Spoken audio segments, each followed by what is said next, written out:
Imagina por un momento que eres el comandante más temido del Ejército Rojo, el hombre que Stalin mismo respeta, el general que nunca ha perdido una batalla importante. Tu nombre es Georgi Chukov. Has aplastado a los japoneses en Mongolia, has defendido Moscú cuando todos pensaban que caería. Y ahora, en la primavera de 1942, estás a punto de lanzar la ofensiva que cambiará el curso de la guerra. Tienes 500.000 de soldados, miles de tanques, el apoyo total de Stalin. La victoria está garantizada. Pero entonces sucede algo que nadie, absolutamente nadie esperaba. Un general alemán, con apenas una fracción de tus fuerzas, te derrota tan completamente que tu ejército se desintegra en cuestión de días. 170.000 soldados soviéticos muertos o capturados, más de 1.000 tanques destruidos, tu reputación destruida. Y lo más increíble de todo es que este general alemán acaba de firmar su propia sentencia de muerte, porque al humillar a Zhukov, al demostrar que el genio militar de Stalin era un fraude, acababa de convertirse en el hombre más peligroso del Tercer Reich. Esta es la historia real de la batalla de Kharkov, el desastre que Stalin intentó borrar de la historia y del general que pagó el precio más alto por su brillantez. Si te fascina la historia militar y quieres descubrir más batallas y estrategias que cambiaron el mundo, suscríbete al canal y activa la campanita para no perderte ningún episodio. Vamos a revelar secretos que los libros de historia prefieren ocultar. Estamos en mayo de 1942 y el frente oriental es un infierno congelado que está empezando a descongelarse. El barro, ese enemigo eterno de todos los ejércitos que han invadido Rusia, convierte cada camino en un lodazal imposible. Pero para Stalin, el barro es lo de menos. Tiene una obsesión que consume cada uno de sus pensamientos. Kharkov, esta ciudad industrial en el corazón de Ucrania, no es solo un punto en el mapa, es un símbolo. Los alemanes la capturaron en octubre de 1941 durante su avance imparable hacia el este y desde entonces se ha convertido en una espina clavada en el orgullo soviético. Stalin mira los mapas en su despacho del Kremlin y ve algo que sus generales no ven, o quizás ven, pero no se atreven a contradecir. Ve una oportunidad, ve debilidad alemana, ve la posibilidad de un golpe propagandístico que demostrará al mundo que la Unión Soviética no solo puede defenderse, sino contraatacar con fuerza devastadora. Hay que entender algo fundamental sobre Stalin en este momento de la guerra. No es solo un dictador paranoico, aunque ciertamente lo es. Es un hombre que acaba de sufrir la humillación más grande de su vida. La Operación Barbarroja, la invasión alemana de junio de 1941, casi destruye por completo a la Unión Soviética. Los alemanes avanzaron más de 1.000 kilómetros en pocas semanas. Capturaron millones de prisioneros, rodearon Leningrado, llegaron a las puertas de Moscú. Stalin tuvo un colapso nervioso completo. Desapareció durante días, convenció de que todo estaba perdido. Sus propios generales tuvieron que ir a buscarlo, literalmente arrastrarlo de vuelta al poder. Esa humillación, ese momento de debilidad, Stalin nunca lo perdonará. Ni a los alemanes, ni a sus propios generales, ni siquiera a sí mismo. Ahora necesita una victoria, no solo militar, sino psicológica. Necesita demostrar que su genio estratégico, que su comprensión marxista-leninista de la guerra, es superior a cualquier general profesional, a cualquier academia militar, a cualquier tradición prusiana. Así que cuando Stalin propone lanzar una ofensiva masiva para recuperar Kharkov en la primavera de 1942, no está simplemente sugiriendo una operación militar, está imponiendo su voluntad sobre la realidad. Y aquí está el primer problema, el primer error fatal en esta cadena de decisiones que llevarán al desastre. Prácticamente todos sus generales más experimentados le dicen que es demasiado pronto, que el Ejército Rojo todavía está recuperándose de las pérdidas catastróficas de 1941. que necesitan más tiempo para entrenar nuevas divisiones, para acumular reservas, para preparar adecuadamente una ofensiva de esta magnitud. Pero Stalin no quiere escuchar prudencia, quiere escuchar obediencia. Y encuentra lo que busca en un hombre, Semyon Timoshenko. Timoshenko es un veterano de la guerra civil rusa, un hombre leal a Stalin hasta la médula, un superviviente de las purgas que aniquilaron a la mayoría de los oficiales superiores del Ejército Rojo en los años 30. No es un genio militar, pero es político suficientemente astuto para saber cuándo decir sí a Stalin. Cuando Stalin propone la ofensiva de Kharkov, Timoshenko no objeta, no cuestiona, no pide más tiempo o más recursos. Simplemente acepta la misión. Pero hay alguien más en esa sala del Kremlin, alguien cuya opinión debería haber sido decisiva, Georgi Zhukov. Si hay un hombre en toda la Unión Soviética que puede contradecir a Stalin y sobrevivir, ese hombre es Zhukov. Ha salvado Moscú, ha demostrado su valía una y otra vez. Tiene el respeto de las tropas, el miedo de los alemanes y algo que muy pocos tienen, resultados concretos. Zhukov mira los planes de la ofensiva de Kharkov y ve inmediatamente los problemas. Los flancos están débiles, las reservas son insuficientes, la inteligencia sobre las posiciones alemanas es incompleta. Pero incluso Zhukov, incluso el gran Zhukov, tiene que medir sus palabras cuidadosamente con Stalin. Expresa sus preocupaciones con diplomacia, sugiere modificaciones, pero no se opone frontalmente. Es una decisión que lamentará el resto de su vida. La ofensiva está programada para el 12 de mayo de 1942. El plan soviético es, en papel, impresionante. 2 pinzas masivas convergerán sobre Kharkov desde el norte y el sur, rodeando a las fuerzas alemanas en la ciudad y cortando sus líneas de suministro. Son más de 640.000 soldados soviéticos, 1.200 tanques, más de 13.000 piezas de artillería. Es una concentración de poder de fuego que haría temblar a cualquier defensor. Los comandantes soviéticos están confiados, algunos incluso eufóricos. Las órdenes de Stalin son claras: aplastar a los alemanes, liberar Kharkov, continuar el avance hacia el oeste. La propaganda soviética ya está preparando los comunicados de victoria. Los periódicos están listos para imprimir titulares triunfales. Todo está perfecto, excepto por un pequeño detalle que nadie en Moscú parece considerar importante. Los alemanes también están planeando una ofensiva. Del otro lado de las líneas hay un hombre estudiando exactamente el mismo terreno, los mismos mapas, las mismas posibilidades. Su nombre es Erich von Manstein, y es todo lo que Timoshenko no es. Manstein proviene de una larga tradición de oficiales prusianos. Ha sido entrenado en las mejores academias militares alemanas, ha estudiado las campañas de Federico el Grande y Napoleón, ha participado en la invasión de Polonia y Francia. Pero lo más importante, Manstein tiene algo que muy pocos generales poseen: la capacidad de ver el campo de batalla no como es, sino como será. Piensa 3, 4 movimientos por adelante, como un maestro de ajedrez. Y en la primavera de 1942, Manstein ve una oportunidad que es tan perfecta que casi parece demasiado buena para ser verdad. Manstein está al mando del 6º ejército alemán, posicionado justo al sur de Kharkov.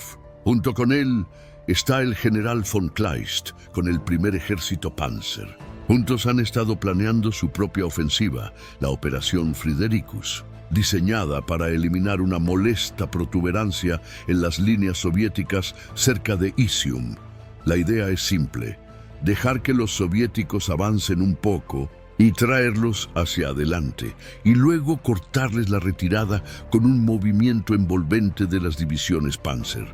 Es una trampa clásica, el tipo de maniobra que Aníbal usó en Canas contra los romanos hace más de 2000 años. Pero Manstein sabe que solo funcionará si los soviéticos cooperan, si realmente avanzan con la agresividad suficiente para meter la cabeza en la soga. Y entonces, como un regalo del cielo, La inteligencia alemana informa que los soviéticos están concentrando fuerzas masivas alrededor de Kharkov, preparándose para una ofensiva importante. Manstein no puede creer su suerte. Los soviéticos van a atacar exactamente donde él quiere que ataquen, exactamente cuando él está listo para cerrar la trampa. Pero aquí hay algo fascinante, algo que muestra el verdadero genio de Manstein. Él no simplemente espera a que la ofensiva soviética comience para lanzar su contraataque. Eso sería demasiado simple, demasiado predecible. En cambio, Manstein ajusta su plan sobre la marcha. Decide dejar que los soviéticos avancen durante varios días, que penetren profundamente en sus líneas, que se sientan confiados, que extiendan sus líneas de suministro hasta el punto de ruptura. Solo entonces, cuando estén completamente comprometidos, cuando hayan metido todas sus reservas en la ofensiva, Manstein cerrará la trampa. Es un juego increíblemente peligroso. Requiere nervios de acero, porque dejar que el enemigo avance significa ceder terreno. Significa permitir que destruyan algunas de tus unidades. Significa arriesgar que el plan falle completamente si los soviéticos no avanzan exactamente como predices. Un general mediocre nunca arriesgaría tanto. Pero Manstein no es mediocre. El 12 de mayo de 1942 amanece con un estruendo que se puede escuchar a kilómetros de distancia. La artillería soviética abre fuego simultáneamente en todo el frente alrededor de Kharkov. 1.300 piezas de artillería disparan sin parar durante horas, convirtiendo las posiciones alemanas en un infierno de explosiones y metralla. Los soldados alemanes se agazapan en sus trincheras, rezando para que los búnkeres aguanten, para que la tierra y el hormigón sean suficientes para protegerlos de este diluvio de acero. Y entonces, cuando la artillería finalmente cesa, llegan los tanques. Oleada tras oleada de T-34 y KB-1, los mejores tanques del mundo en ese momento, avanzan hacia las líneas alemanas.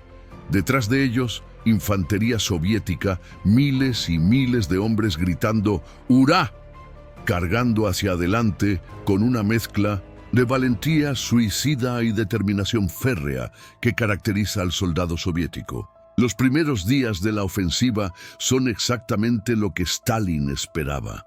Las fuerzas soviéticas rompen las líneas alemanas en varios puntos, avanzan 10, 20, 30 kilómetros hacia el oeste. Los informes que llegan al Kremlin son eufóricos. Timoshenko reporta éxitos en todos los sectores, miles de prisioneros alemanes, docenas de tanques destruidos. Stalin está encantado, vindicated. Sus generales que dudaban estaban equivocados. Su genio estratégico está siendo confirmado en el campo de batalla. Las órdenes son claras. Continuar el avance, no detenerse por nada. Kharkov debe ser liberado en cuestión de días. Pero en el cuartel general de Manstein, la atmósfera es completamente diferente. Manstein estudia los informes de combate con una sonrisa fría. Todo está desarrollándose exactamente como predijo.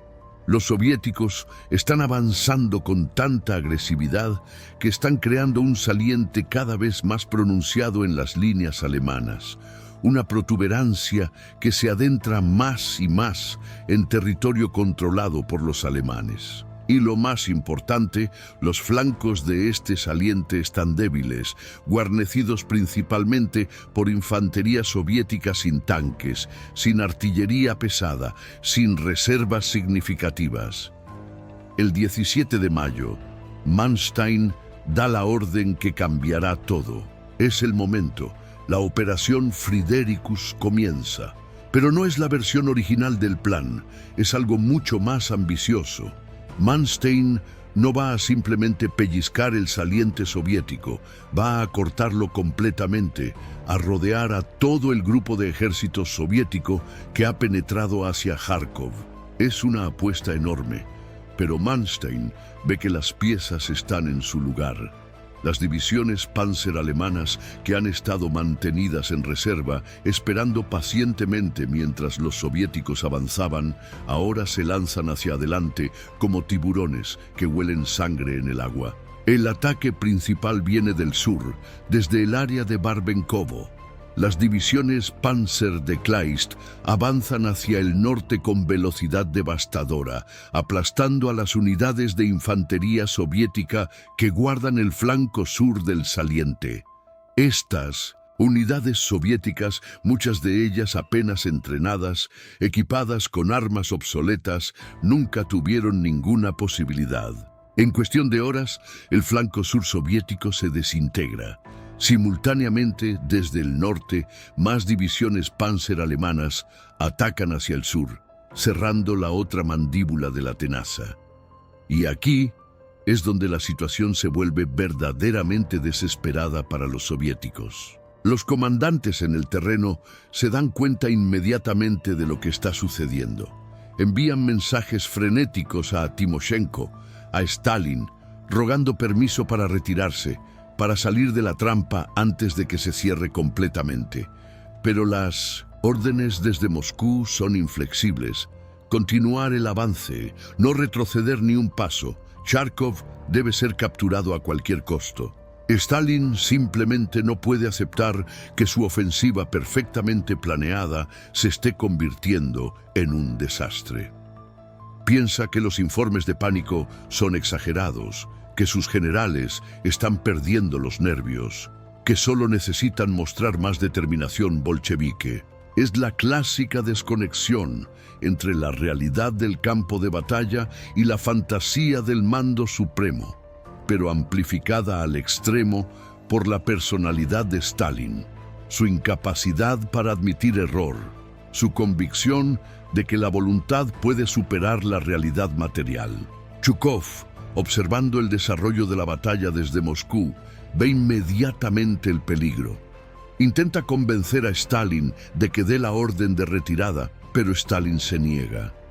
Es solo cuando los informes se vuelven absolutamente catastróficos, cuando es obvio incluso para Stalin que algo ha salido terriblemente mal, que finalmente da permiso para intentar una retirada. Pero para entonces ya es demasiado tarde. El 22 de mayo, apenas 10 días después del inicio de la ofensiva soviética, las pinzas alemanas se cierran completamente.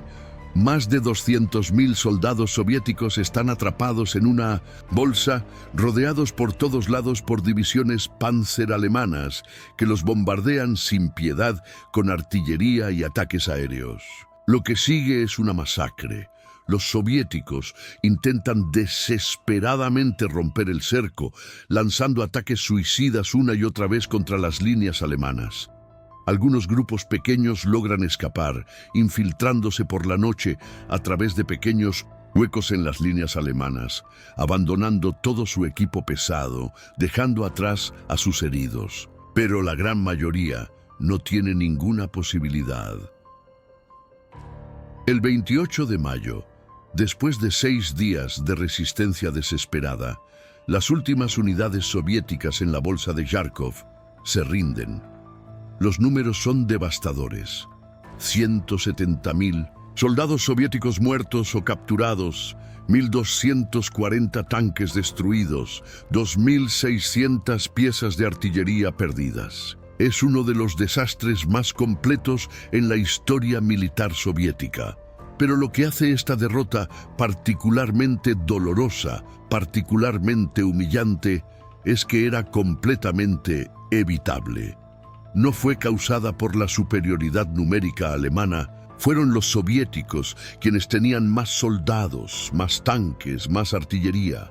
No fue causada por sorpresa, fueron los soviéticos quienes iniciaron la ofensiva.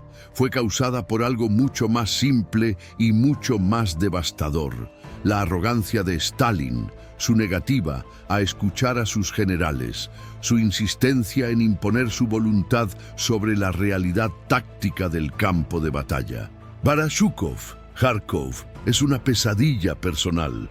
Aunque no estuvo directamente al mando de las fuerzas en Kharkov, Fue parte del círculo de planificación, dio su aprobación tácita al plan. Y ahora, frente a Stalin, tiene que explicar cómo la ofensiva que iba a demostrar el genio soviético terminó en catástrofe total. Stalin, predeciblemente, busca chivos expiatorios. Varios generales son relevados de su mando, algunos son ejecutados. Timoshenko es removido, pero escapa con vida gracias a su lealtad inquebrantable a Stalin. Zhukov mantiene su posición, pero la lección es clara. Nunca, jamás volver a contradecir a Stalin, incluso cuando Stalin está obviamente equivocado. Es una lección que moldeará las decisiones de Zhukov durante el resto de la guerra. Pero la verdadera ironía, el verdadero giro del destino, no es lo que le sucede a los generales soviéticos, es lo que le sucede a Manstein, porque al ganar tan brillantemente en Kharkov, al humillar a Zhukov y al Ejército Rojo tan completamente, Manstein acaba de cometer el error más grande de su carrera. Ha llamado demasiado la atención. En la jerarquía nazi, brillar demasiado es peligroso, especialmente si ese brillo expone la mediocridad de otros. Hitler está encantado con la victoria de Kharkov, por supuesto. Promueve a Manstein, le da medallas, lo elogia públicamente, pero al mismo tiempo, otros generales alemanes, otros miembros del círculo íntimo de Hitler, empiezan a ver a Manstein como una amenaza. Es demasiado independiente, demasiado dispuesto a cuestionar órdenes, demasiado confiado en su propio juicio estratégico. Y lo peor de todo, tiene razón demasiado a menudo. La victoria de Kharkov le da a Manstein una reputación casi mítica. Los soldados alemanes lo adoran, los aliados lo temen, los historiadores militares lo estudiarán durante décadas como uno de los más grandes tacticians de la Segunda Guerra Mundial. Pero dentro del alto mando nazi, esta reputación se convierte en un problema. Cada vez que Manstein cuestiona una decisión de Hitler, cada vez que sugiere una retirada estratégica o una reconfiguración de fuerzas que contradice las órdenes del Führer, Hitler recuerda que este es el hombre que humilló a los soviéticos en Kharkov. ¿Y si Manstein tiene razón de nuevo? ¿Y si Hitler está equivocado? Para un dictador megalómano como Hitler, estas preguntas son intolerables. Así que gradualmente, metódicamente, Hitler empieza a marginar a Manstein. Le niega los recursos que pide, ignora sus consejos estratégicos, lo envía a sectores cada vez más imposibles del frente, con órdenes cada vez más irrealizables. El punto de quiebre llega en 1944. Para entonces, la guerra ya está perdida para Alemania. Los soviéticos están avanzando inexorablemente hacia el oeste, recuperando todo el territorio que perdieron y más. Manstein, ahora al mando del grupo de Ejército Sur, está luchando una batalla imposible, tratando de detener una marea soviética que es 10 veces más grande que sus propias fuerzas. Pide permiso a Hitler para realizar retiradas tácticas, para acortar las líneas, para preservar sus ejércitos para futuras batallas defensivas. Hitler se niega rotundamente.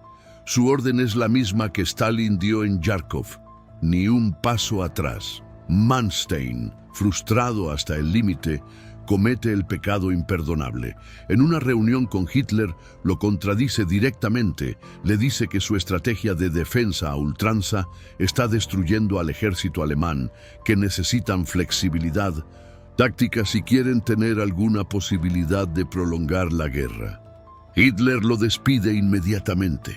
El 30 de marzo de 1944, Erich von Manstein, el general que humilló a Zhukov en Kharkov, el hombre que muchos consideran el mejor estratega alemán de la Segunda Guerra Mundial, es relevado de su comando. Le dan una carta bonita, una medalla más, palabras de agradecimiento por sus servicios. Pero la realidad es clara, ha sido purgado. No por incompetencia, no por derrota, sino por tener razón cuando Hitler estaba equivocado, por ser demasiado brillante, por permitir que su ego profesional chocara con el ego político del Führer. Manstein pasará el resto de la guerra en el retiro forzoso, observando impotente mientras Alemania se desintegra, mientras los generales mediocres que siguen ciegamente las órdenes de Hitler llevan al país al colapso total. La ironía es tan perfecta que casi parece ficción. El mismo instinto que le permitió ver la trampa perfecta en Járkov, la capacidad de ver varios movimientos por adelante, le hace ver el desastre inevitable que Hitler está creando. Y esa clarividencia, esa brillantez estratégica, se convierte en su maldición. Después de la guerra, Manstein es capturado por los británicos y juzgado por crímenes de guerra. No por sus acciones en Járkov, que fueron operaciones militares legítimas, sino por su participación en atrocidades nazis en el Frente Oriental, por su complicidad en la implementación de las órdenes criminales de Hitler. Es condenado a 18 años de prisión, aunque solo cumple 4 antes de ser liberado por problemas de salud. Pasa el resto de su vida escribiendo memorias, trabajando como asesor militar para el gobierno de Alemania Occidental durante la Guerra Fría, tratando de rehabilitar su reputación.